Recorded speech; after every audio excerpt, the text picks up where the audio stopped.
പോരാളി തിരിച്ചു വരാൻ സമയമായി ഗൈസ്. അപ്പൊ അതിന്റെ മുന്നേറ്റുള്ള വീടും പരിസരം വൃത്തിയാക്കൽ വ്ളോഗിലേക്ക് എല്ലാവർക്കും സ്വാഗതം. കണ്ടെന്നൊക്കെ നമുക്കൊരു ബൈനെ കിട്ടി. നമുക്ക് വീടും പരിസരമൊക്കെ ഒന്ന് മൊത്തമായിട്ട് വൃത്തിയാക്കി എടുക്കാൻ വേണ്ടിട്ട് നമ്മൾ കുറച്ച് പണിക്കാരെ ഇറക്കിക്കണേ. ഇതാണ് നമ്മളെ 3 പേരെടുക്കുന്ന സംഘം. പണി എന്നൊക്കെ പറഞ്ഞ പവർ പണിയാണ്, തുച്ഛമായ കൂലിക്ക് കിട്ടിയത്. അപ്പൊ ഞാനങ്ങ് വിളിച്ചോണ്ടോ വൈകുന്നേരം ആകുമ്പോൾ സന്തോഷങ്ങൾ എന്തെങ്കിലും ഒന്ന് കൊടുത്താൽ തിന്നാ പറഞ്ഞു. അധികം നേരം വർത്താനം പറഞ്ഞില്ല, ഫോണിലേക്കുള്ള ചായ കൂടി ഒന്നുമില്ല, നേരെ വരെ പണിക്ക് കയറും, അത്ര തന്നെ. ജാനുന്റെ പ്രശ്നം എന്താ വെച്ചാൽ എള്ളിൽ ചാരിച്ചാൽ മാത്രമേ പണിയെടുക്കാൻ അറിയൂ. പണിയായുധങ്ങൾ കയ്യിൽ നിന്ന് വീണുപോയാണെങ്കിൽ സഹായത്തിന് വേറൊരാളും വേണം. അതൊക്കെയാണെങ്കിൽ ഡിമാൻഡിന് ഒരു കുറവില്ലായിരുന്നു. പക്ഷെ അതിനൊക്കെ നമ്മളെ ചോട്ടുപോയി. പണവും പാടാവും നമുക്കുണ്ടോ സൈറ്റുണ്ടല്ലോ, സൈറ്റിൽ പണിയുണ്ടല്ലോ. ഇത്രയൊക്കെ സ്പീഡ് പണിക്കാറാണ് ഈ അടുത്തൊന്നടിയും കണ്ടു. വശത്തൊന്ന് അടിച്ചു വരുന്നു, മറുവശത്തുനിന്ന് പുല്ല് പറിക്കുന്നു. ചോട്ടുപയ്യാണെങ്കിൽ കുടുങ്ങിക്കുന്നു, തുണിയോണ്ട് പണിയിൽ കോൺസെൻട്രേറ്റ് ചെയ്യാൻ പറ്റുന്നില്ല. ആഴ്ചയിലൊരിക്കൽ മുണ്ടെടുക്കണമെന്നാണ് മുഖ്യമന്ത്രി പറയണേ. മുണ്ടുടിപ്പിക്കുക MLA മാരെ പറഞ്ഞേക്കോ.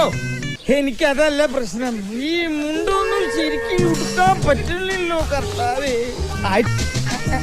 ഇങ്ങനെ മുണ്ടെടുക്കാനാണ് ഈ മുഖ്യമന്ത്രി പറഞ്ഞത് അല്ലേ?